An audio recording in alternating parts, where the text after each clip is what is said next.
یہ اینگر دو وجہ سے آتا ہے، بہت سی وجوہات ہوتی ہیں، جیسے بیکاز ہم سائیکالوجی اسٹوڈنٹ ہے تو میں اس کے بارے میں آپ کو تھوڑی سی وضاحت کر دوں. کافی وجوہات ہوتی ہیں اینگر ہونے کی. اس کی جو نمبر 1 وجہ یہ ہوتی ہے your back ground, your father side, your mother side, وہاں سے بھی یہ لائن آ سکتی ہے. پھر اینگر یہ ہوتا ہے کہ آپ اللہ تعالیٰ کی عبادت سے دور ہیں. اور نمبر 3 یہ بھی ہو سکتا ہے دیر از اے مینٹل ہیلتھ النس ہے، جہاں پہ آپ کو ایک میڈیکیشن کی ضرورت ہے. That is has to do with the depression and anxiety. It could be any source of reason that is being آپ کی جو مینٹلی ہیلتھ ہے اس کے اوپر افیکٹ کر رہی ہے، ذہنی حالت پہ افیکٹ کر رہی ہے. So that's why you getting angry.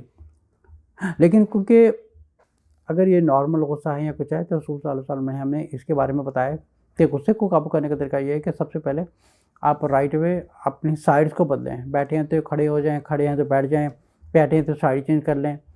اور سب سے اچھی چیز ہوتی ہے وضو کرنا. آپ وضو کریں رائٹ وے، پھر آپ اس میں پڑھیں اعوذ باللہ من الشیطان الرجیم. پھر یہ ہوتا ہے کہ جس سے بحثہ بحثی ہو رہی ہو، اگر آپ سے کنٹرول نہیں ہو رہا تو وہاں سے آپ اٹھ کے چلے جائیں. لیو دیٹ سچویشن alone، تو آپ وہاں سے ہٹ جائیں.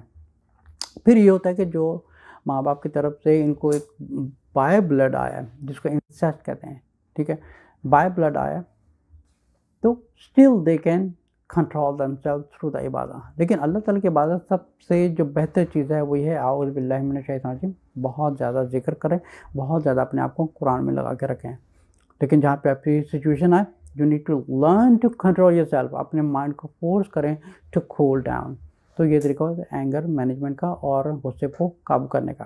لیکن سب سے بہتر طریقہ ہے رسول صلی اللہ علیہ وسلم نے بتایا وہ ہے وضو کرنا، اپنی سائڈ چینج کرنا، پوزیشن چینج کرنا، یا اس جگہ سے آپ اٹھ کر چلے جائیں جس کے ساتھ بحث ہو رہی ہے.